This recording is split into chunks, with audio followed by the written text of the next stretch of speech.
Okay, all right, so let's get started. Let's get started. All right. All right. Welcome, everyone. My name is Tony Carcamo. Welcome to Expert Elite World, and I'm president of CivilCAD Learning Solutions and also president of the DFW BIM Infrastructure User Group. And today we have Rina. Rina, if you'd like to introduce yourself and tell us what you do at your job. Thank you for the warm welcome, Tony. It's a privilege to be invited to share a little bit about myself in Expert Elite World. My name is Rina. I am the architectural BIM manager at Fishbeck. We are one of the largest full service AEC companies in the Midwest. Anything that can be done, we do it. Currently, I'm working on a project that deals with wastewater processing. Go figure. So you end up seeing and learning a whole lot of really cool things, really interesting things. Oh. I have been at Fishbeck for the past couple of years. Before this, I have been BIM manager at a couple of other architecture firms locally. I have taught Autodesk products ever since the year 2000 at the post-secondary level. And interesting fun fact, I moved to the United States when I enrolled for the master's program at the University of Michigan. So yes, I'm a Wolverine and I'm proud of it. Okay. I'm a big Notre Dame fan. I'm like a super fan. So Wolverines. But no, that's awesome. That's awesome. So do you remember when you very first time you actually used an Autodesk product? You know, where were you and what were you doing at that time, if you recall? Well, I just hope the people at Autodesk are not listening to this, but this was in the mid-90s. At work. Somebody had a bootleg version of Autodesk AutoCAD Release 12. Yeah. It was the Windows version. And they brought it into work and we were playing with it and I was hooked. Yeah. It was just so very cool that, you know, with just the press of a button, you can do so many really, really cool things. Yeah. After that, I signed up for a training course and this was legal, you know, this was the legal software. But this was AutoCAD Release 10, the DOS version. Okay. So I started the hard way. It was kind of like, you know, starting to drive with a stick and then moving over to an automatic transmission. What was really funny about that course was I was the only woman in a room full of middle-aged men. Some of them were overweight, and all of them were deathly afraid of the computer. This was the mid-90s. This was India, and these gentlemen were terrified of the computer. They were afraid that they might hit the wrong key or click the wrong place and break something. Yeah. And my response to that was, dude, no, it doesn't work that way. Just hit undo. There's a reason why there's an undo command. There is no way that you can break anything. Yeah. So that was my start. And again, the same gentleman at work brought in another bootleg copy of 3ds Max, and that was an eye-opener. That was a complete eye-opener. It was a DOS version, really hard to work with, but just the fact that you could work in 3D was totally amazing. Which is why when I moved to the United States and started going to school at the U of M, I tried to take as many CAD courses. I tried to take as many 3D CAD courses as possible. So the really funny thing is that the 3D CAD course that we used at that time was something called Form Z. I have never used it ever since. I used Form Z while I was at school and never since. It's just been Autodesk products all along. But you know, the good thing about this was that it made me very flexible in regards to the software. So, you know, I could go to a software and I could figure out what it is that it's trying to say to me. And even during my teaching career, between teaching vanilla AutoCAD, AutoCAD Map, Autodesk Architecture, it used to be called ADT at that time. Yeah. Architectural Desktop. Jumping between the Autodesk products, you know, we've got Inventor, even Mechanical Desktop. That's how far back I go. Yeah. And then finally made the jump to Revit. Yep. Now, when I made the jump to Revit, I was an ADT person. I was an ADT fan. I just loved what it could do. And, I'd go in and I had this demo all set, rehearsed, prep for my students just to show them what a cool thing ADT was and how you could just throw together Yep. A whole building model with a few mouse clicks. It was absolutely wonderful. And then I get thrown into Revit. So in the classroom, my strategy was stay a couple of chapters ahead of the students. Yeah. Right. Yeah. So I was doing that. Yeah. And later on, I received the opportunity to start as a BIM manager in an architecture firm. Now, Revit in the classroom is very, very different from Revit in the workplace. Mm-hmm. It's a completely different world. And there I was in a very busy company, needing help, no hand-holding available. That was when I discovered the Revit forums, because I was in acute denial. You've seen the people who really resist making the switch to Revit. Yeah. They complain about how they could do things so much better and faster in AutoCAD, and AutoCAD is so wonderful, and Revit sucks. And I don't know if that web page Revit sucks still exists or not, but you see a lot of those people there. And I was one of them at that point of time. And then I discovered the Revit forums. It's probably because it's just harder to learn, so you get a little more resistant because you got to spend more effort than just basic AutoCAD. I think the learning curve is longer. There is a steeper learning curve, and AutoCAD caters to so many different skill levels. You could be producing CDs within the first 30 minutes. Yeah. With AutoCAD. It's only that with more practice, you can dig as deep into the software as you want to. Yeah. But with Revit, you have to be pretty deep in the software to be actually productive and to use the software smartly. So most of what I've learned has been from the forums, and it was really, really interesting because because there I'd be asking for help, and I remember the amount of merriment some of my earlier families caused. With the amount of yes, no parameters, it was kind of, Rina, no, you don't need so many yes, no parameters. Just let it go. The formula. So that was what my transition was like from AutoCAD to Revit.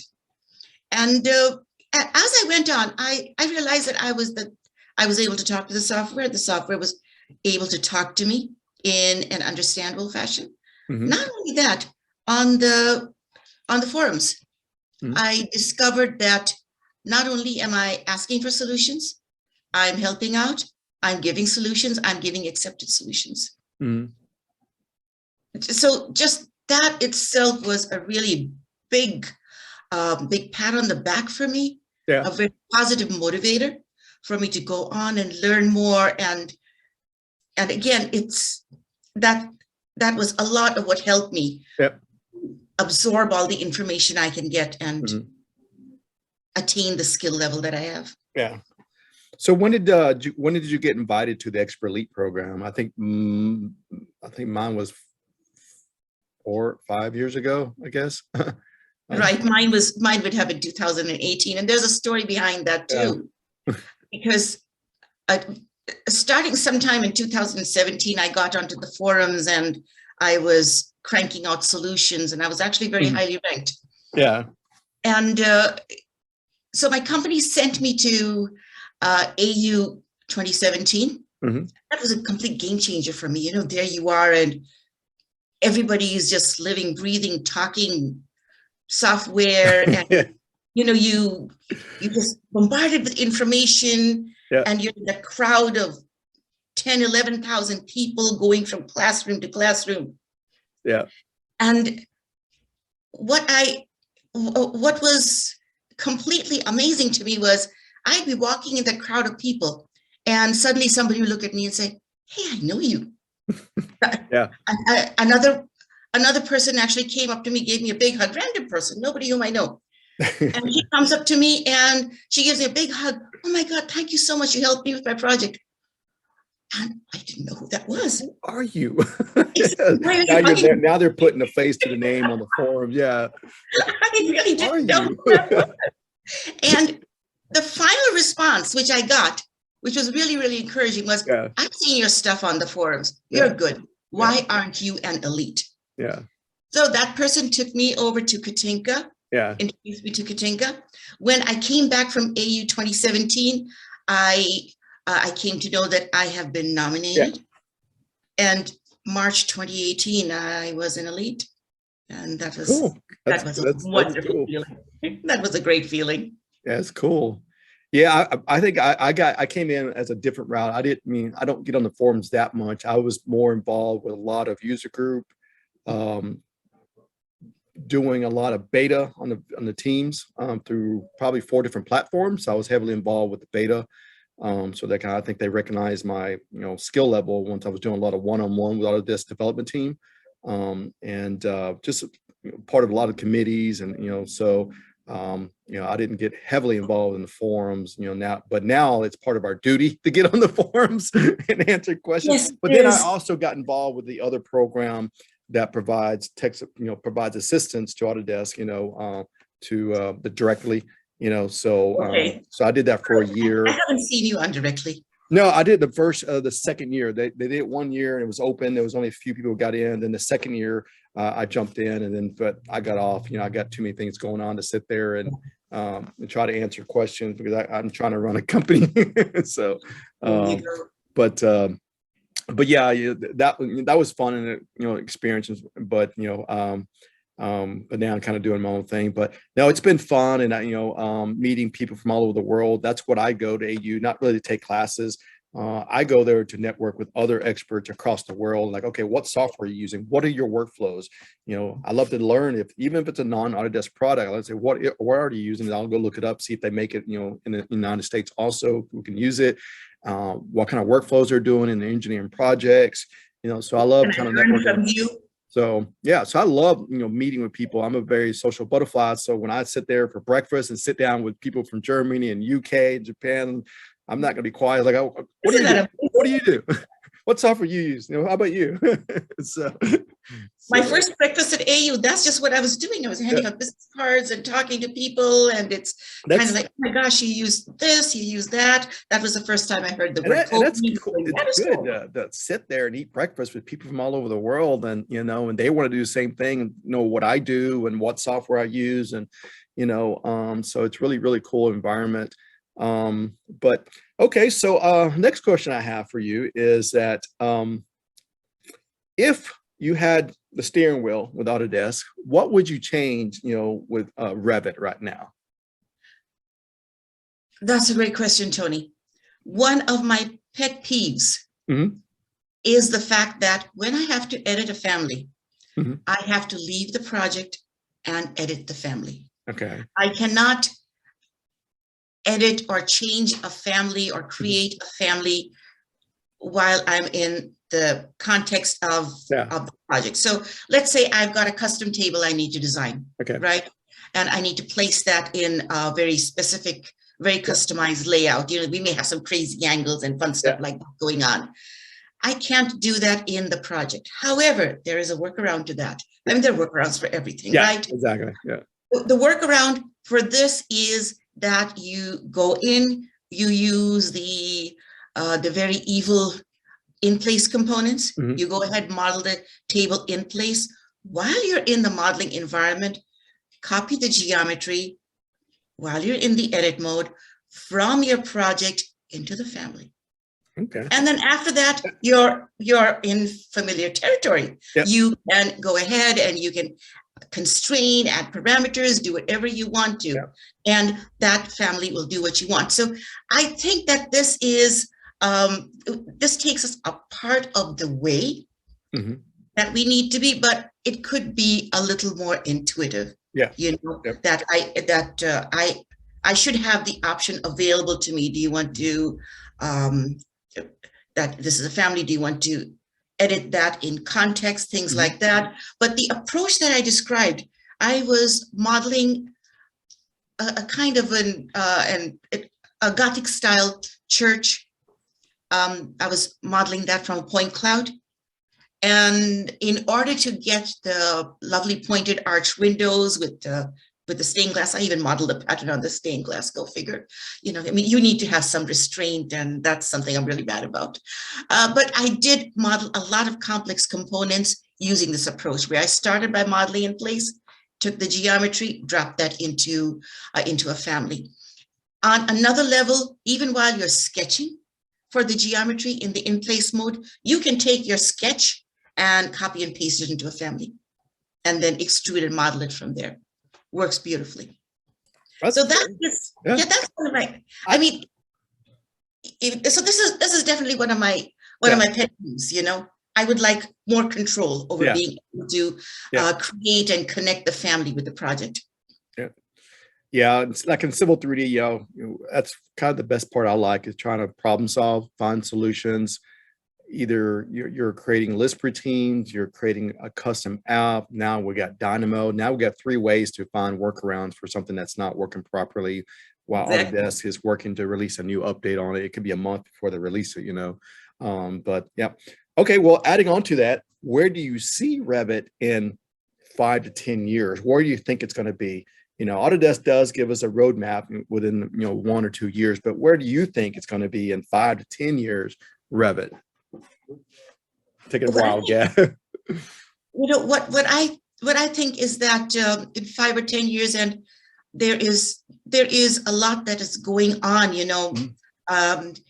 Even now, we hear rumblings of the kind of research and the kind of development that Autodesk is doing for particular features, and that is super exciting. And one of the things that I think that Autodesk would place Revit at in, let's say, 5 to 10 years would be an efficient integration with, especially with augmented reality, where we have a connect between the digital model on the computer and the actual site, rather than having to go in for an app or a plugin to do that. Okay. I would think that Revit should be poised to go in that direction. Okay, that's cool. That's cool. Yeah. I'm not an expert in Revit. Is Revit, a multi-core processing application yet, or is it still single core? I'm assuming most of the Autodesk products are probably single core processing, but I don't know if Revit is also single also. I would not be able to answer that. So I didn't know if you knew, and I think there's little features that you can take advantage in Civil 3D. Very few features that you can try to access multi-core processing, but that's my biggest thing is like, okay, you're a big company. How can we not create a software that's not multi-core processing with our powerful PCUs and stuff? So, and that's something that's been a big request in the wish list item in the forums and stuff. So, but all right. So my next question is, so now you're an expert, how did you get from, being a beginner user to now an expert? Everybody took classes or you were self-taught. How did you get from point A to point B in your experience to become an expert? That with me, I'm more of a tactile learner. Yeah. You can talk to me. It's not going to, go through my head. Yeah. But if I actually settle down and I do it, then I'm able to learn. And I think my biggest strength is that I'm not afraid of the software. Yeah. Because a lot of times, even when I'm troubleshooting for my team, and my team members on the other end of a Zoom call, and I'm talking to the software. Yeah. And the one thing which I say most of all to Revit is, Revit, nobody cares what you think. So I think that the biggest skill that aided me was the fact that I am not afraid of the software at all. Yep. Yep. And so I get adventurous, oh, let's click here. Let's see what happens. Let's click there. Let's see what happens. Oh my God, I did that. Yes, I've got something. Yep. So it's been a lot of doing, and being a BIM specialist, going on to being a BIM manager. In one life, I was the Revit go-to person, even though I was completely in production and not a BIM manager or anything. But, when you have that kind of credibility, then you have people bring their problems to you. Yeah. And that is the biggest learning exercise. Yeah. And even when our new hires come in, I just show them how to open the software and open the project. And after that, I tell their project managers, throw them into a project. When they have questions, they'll ask me. Yeah. I think that is the best way to learn. Mm-hmm. I know there are going to be people who are going to be screaming, and maybe I should run and hide. And I have taught Revit at the college level too, but the kind of a vision that you get where you're taking the software and you're actually applying it to a project using real world standards and real world procedures, real world techniques, that just gives a whole different flavor to the learning process. Yeah, I was more self-taught. I think I took one class when it first came out, like Civil 3D in 2004 or 5. So I convinced my company to go get the software upgrade, and I took the class. And then the rest of the time was just all self-training, sitting at lunch, reading a blog, because it wasn't YouTube around at that time. I think YouTube didn't come to 2006, and there wasn't going to be no videos about Civil 3D in 2006 on YouTube. So you're just reading people's blogs. And that was the thing back then, blogs. And Augie World magazine was around that time. So, but I still don't think anybody was writing articles, but blogs was a big thing. Posting on the forums was also on there. So feeds, the news feeds, but it was all self-taught for 10, 15 years. I just sat there during lunch every day. What does this do? But also when I went home, I try to do twice a week, spend at least an hour or two at home just playing with the software, and then eventually I wrote a blog, started just sharing my experiences about the software for a few years, writing a blog about learning Civil 3D. Yeah, so I was really, really self-taught. Some people, took a lot of classes, and then became, an instructors. Now they're going around and teaching the product. So, but yeah, so do you have a tip you want to share about Revit? Any simple tricks you want to share with the people who are going to be watching the video? I have two. Okay, go ahead. So let me share my screen, and let me share the right screen with you. All right, so here is a tip that I have for you. And this is actually something that happened this morning, where a team member sends me a message saying, you need to look at the schedule. Why is it that we do not see in this wall schedule? Why do we not see the width of wall A2? All right, when things like this happen, the first thing you need to do is you need to go in and you need to take a look at the sorting. Normally, errors like this, where you would either see a blank cell or you may see a value that says varies, happens because you have got something, and let me add in some more information. It could be because you have got an element in there with a different value. Now I know for wall A2, I know that there is a different value hiding in there someplace. And there you are. So now you can see that you have got a different wall type hiding in there. Once I go in, I swap these wall types out. Let's find the right wall type. I can go in, I can swap the wall types out. And once I go back and I uncheck itemize every instance, then the width and even the type will be populated. Of course, I don't want to see the type in the schedule, so I'm going to take the type and hide it. All right, now this was tip number 1. Tip number 2 is one of my favorite things to do is to use the paint command. Now, a lot of times you have got decorative wall treatments that are applied. It could be paint, it could be different areas where different materials are applied. I know I'm working on a project nowadays which has got bands of decorative block going all across. Right now we're in the schematic stage, so we haven't really fine-tuned the model enough to represent the decorative treatments correctly, but we're going to get there. So here is what I'm going to do. I'm going to delete this wall. And when I put in this wall and I go into a 3D view, what I can do is I can take the face of the wall. I can split it. It can be a pattern, it can be a design, it can be bands. And then I can paint the resulting zones with any material that I want. So let's take a look at how to do it. Modify, and we've got the split face command. I go into split face. Split face starts by asking me for a face that needs to be split. I go ahead, the face highlights itself, and then I click.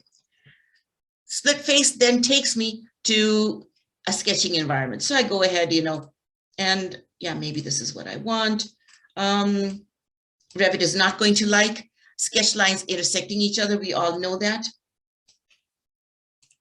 And now I see that I have got a little split region within the face of the wall. Then I go into the paint command. I go into paint and I've got a couple of materials. Let's do this. And now I can grab the boundary that has been just created and I can paint over it. I can go to the second material, grab the rest of the face, and then I can apply the material to that. And there are other things that you can do as well. I can create bands as long as the sketch lines intersect the boundary of the face, and then go back to the same drill where I paint the resulting area with the resulting face with whichever material it is that I want. If I don't like the paint, go ahead, remove. If I don't like the split, I can go ahead and I can remove the split. So this, guys, is one of my favorite things to do when I have to dress up an elevation.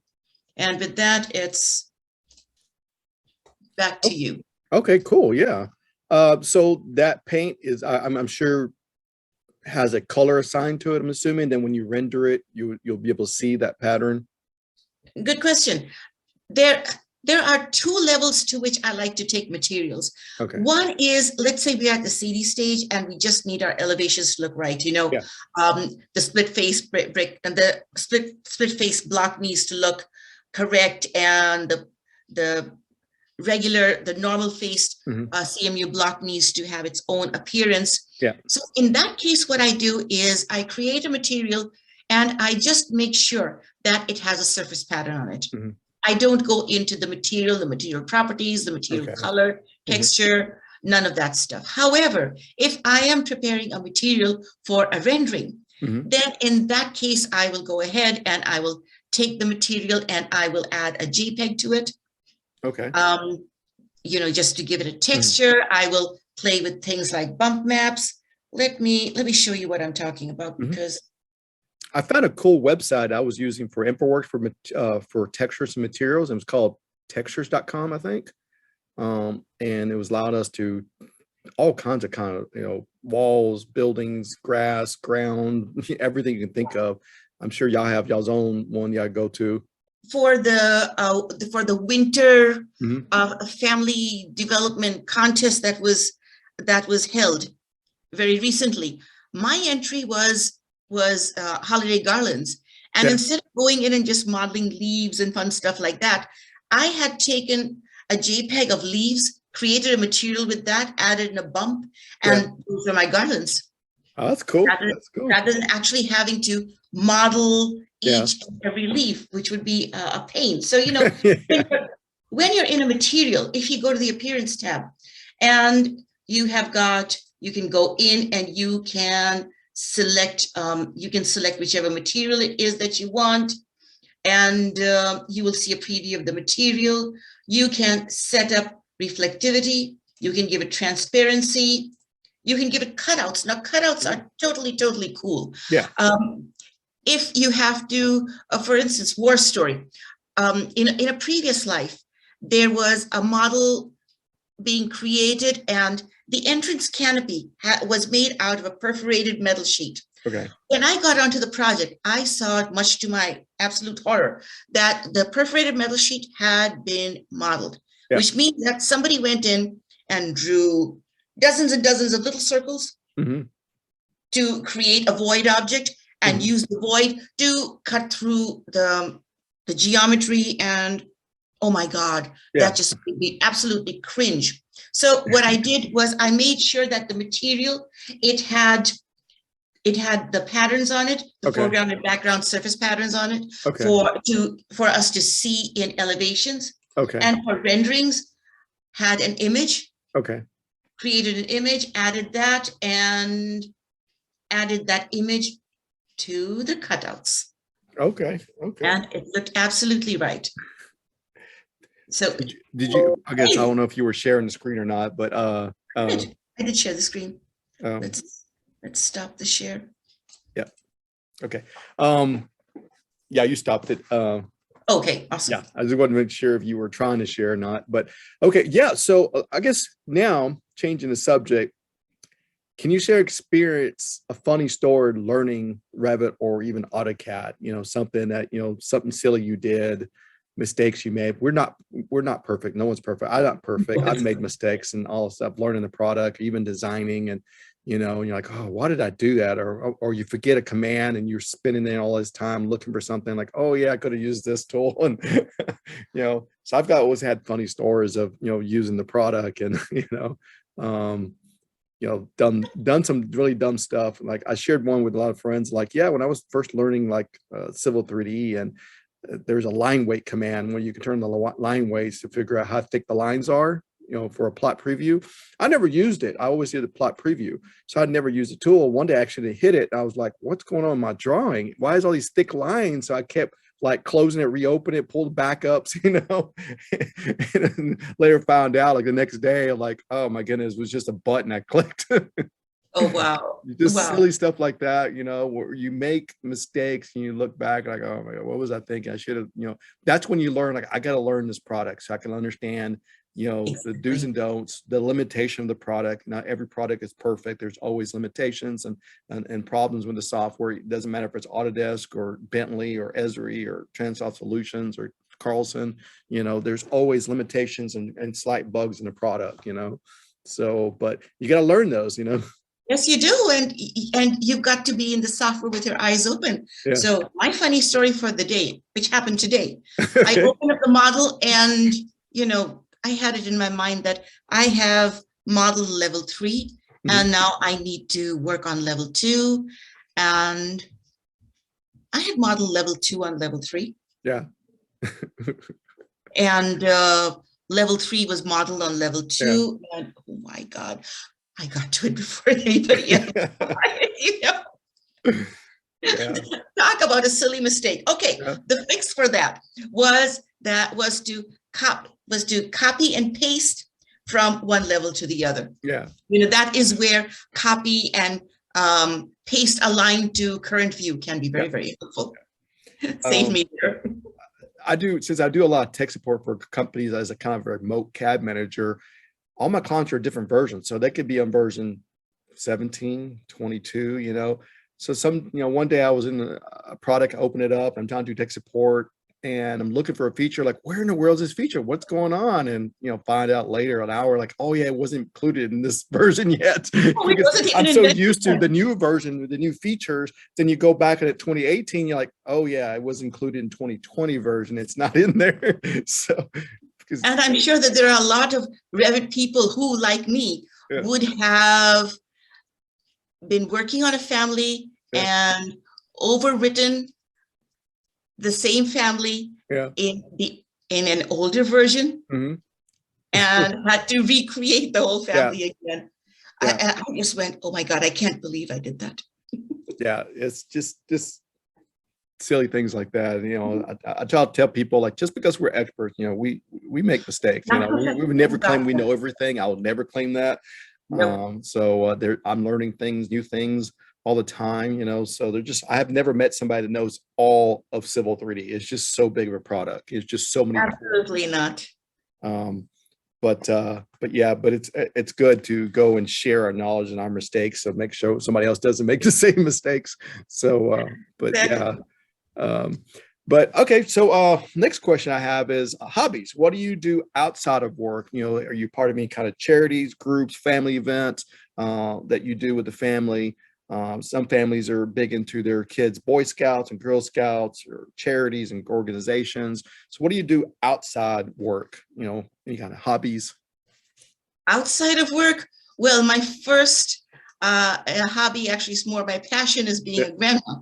I yeah. have got four granddaughters. Okay. The oldest is 7, the youngest is 3. The Okay. younger 2 are local, living Yeah. in Grand Rapids. The older 2 live in Seattle, so Yeah. I don't get to see them very often. But every weekend I go spend time with those 2 little ones, run around after them. We play hide and seek. Yeah. We play a lot of hide and seek. And Yep. those little ones, they find little crevices in the house where they can hide, and Yeah. sometimes it gets very, very scary. Besides that, I have my dog Yeah. who has gotten social distancing down to an art. Yeah. You know, all of a sudden I just look around, where's the dog? Yeah. You know, but so having dogs right now, I'm considering getting another puppy. This guy Yeah. is getting old, so I should get another puppy. Outside of work, you know how it is that you can take the girl out of the classroom, but you can't take the classroom out of the girl. Yeah. I still teach. Yeah. I still teach at Kalamazoo Valley Community That's College. cool. That's cool. Currently, I teach their classes on print reading, Okay. and we have a blast. I tell them war stories from work. Yep. I show them projects, actual documents, just so that Yep. they get they get a better view of print reading than what is just there in the book. Yep. Try to make things more interesting and Yep. more lively for the students. A cause that is very, very close to my heart is being on the advisory board of the Kent County Technical Center. Okay.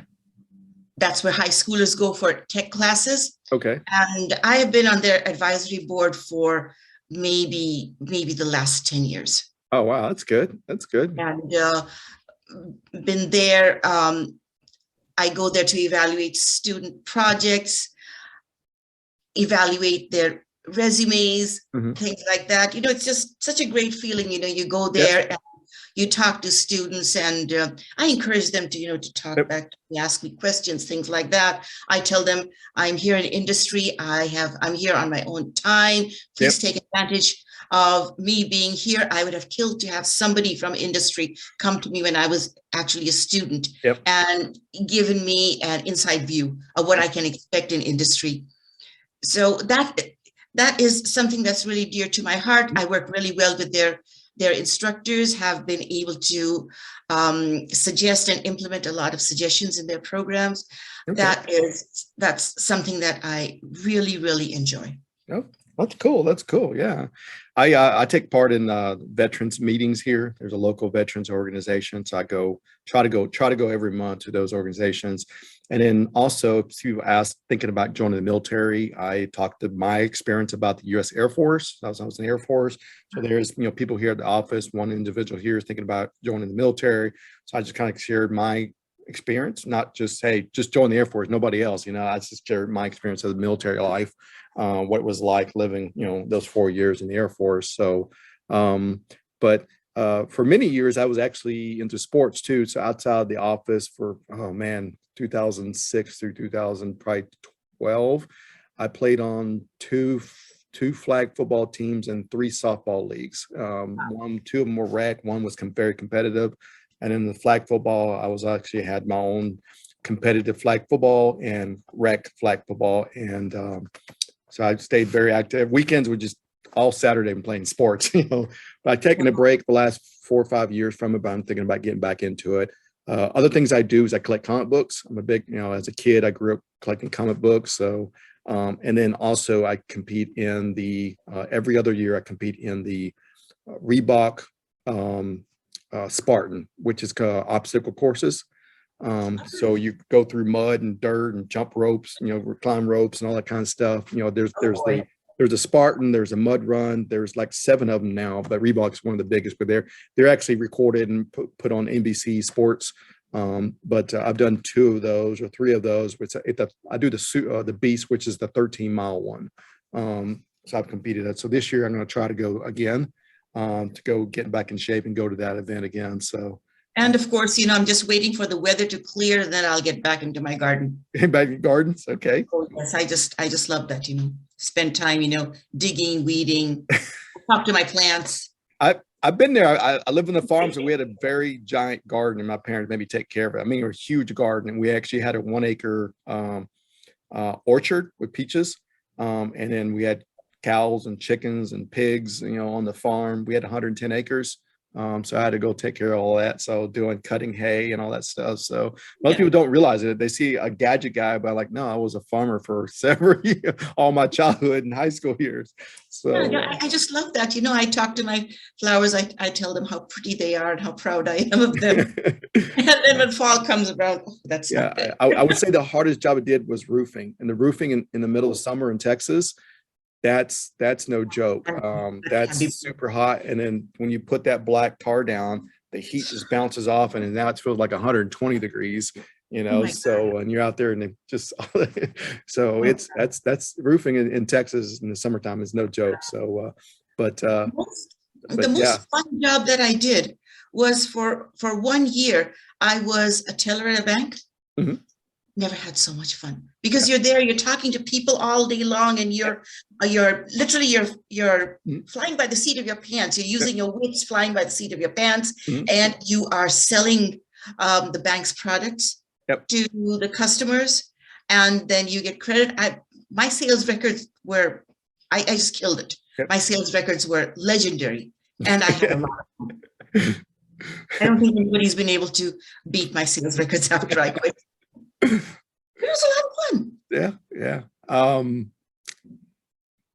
Last question. What was how many AU events have you been to? Autodesk universities have you been to? 2017 onwards. And onward. So out of all of the ones you've been to, which one has been the most memorable for you, and why? 2019. Yeah. Mm-hmm. I went there. I had my clique. I could go there. Network with people that I knew, in addition to networking with people that I didn't know. Yeah. That was my first year presenting. Yeah. At AU. I also got an award for AKN presentations. Mm-hmm. So I would say 2019 was definitely a landmark. AU, of course, 2017 just got me started on my journey. Yeah. And then, of course, there was last year's AU 2021, where I came back with a Best Speaker Award for the superb guide for Easy Revit. Yes, and in addition to that, I was a panelist for a class on allyship and being a Jedi. And that class also got a Best in Class award. So I've got 2 Best Speaker awards from that. Hey, that makes it memorable. And then you start giving y'all rings, You're like Tom Brady walking around with AU Best Class rings. Why not? We should. Or necklace. I have to leave my trophies at home. I should be able to carry it around my neck, or around my fingers, earrings. That would be funny. Giving out rings and necklaces. My objective is to go for as many AUs as I possibly can and make each AU as memorable as I can. Yep. Learn a lot, contribute a lot. I think I started going around 2013. Maybe I'm the first one. That's a long time. Probably the first one I went to. So 2013, and then the 2019 is the 1 year I missed. Work related, I just couldn't go. I had too many projects going on, and I'm the one running and designing the project, so I just couldn't go. but I never, only once as I actually submitted a class to go teach. I mean, last 4 years, I mean, I teach all year long. This is my one time to just have fun, go down there and network. I don't need to keep teaching. So I go there just to have fun, network with some friends and experts like yourself and people, and just have, it's my downtime basically and to go have fun. There you go. I teach all over the United States, so I'm kind of fine with that. I know artists come a couple of times to ask me, why haven't you done it? I'm like, that's fine. I'm fine. So if somebody wants me to teach, they can call me, so I can come to their office. So there you go. Everyone to their own. Yeah, exactly. Yeah. So and some people really, really love it. I know some people that go and teach like 4 or 5 classes, and like, wow. Yeah. And I can see they're like super stressed because they're trying to get prepared for all these classes. And you're absolutely right on that. I did it once, and that was probably the 2014 year, the next following year, and I did it with 3 other friends here in Texas. It was with Ishka and Juan Soto and Tom Richardson, but it didn't go as smooth as I want because I requested 2 projectors and they wouldn't give it to me. I was trying to do a true BIM class where 2 instructors are on each end, and we were transferring data live back and forth across four platforms, and all civil related. And I wanted to do it live. The only way you can do it live is 2 projectors where they can see the 2 models and you're just going back and forth. And I was like, that's gonna be hard for me to do it in 1 projector, So it was kind of super cool. Yeah. And I was like, oh, this is gonna be live because I can show them the BIM process between civil 3D, vehicle tracking, InfoWorks, and I think I don't know if it was Recap or Naviswork. It could have been just those 3. But like it's gonna be really hard for me to do it in 1 projector. I really want to. So but it was fun. I had a fun time, doing it with some friends of mine here from Texas, and we all got together, and it's the one time I only did it, and that was the second year I went to AU. But the most memorable time was, I don't know what year it was, when they held the Stormtroopers. I'm a big Star Wars fan, as you can see, all the Star Wars and all the helmets in here. Yep, I don't know if you recall. I don't know if it was 2015 or 16 when they had all the Stormtroopers.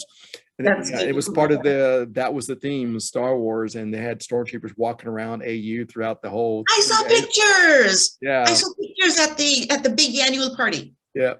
So that was so cool. I took a bunch of photos, So that was a really good one. So, but yeah, I kind of concludes our little video session here. But I want to thank you for coming out, and hopefully, more people get to know you. If somebody wants to follow you, are you on any kind of social media? LinkedIn. On LinkedIn. Okay. So people can reach out and just look up your name and find you on LinkedIn. Okay. Awesome.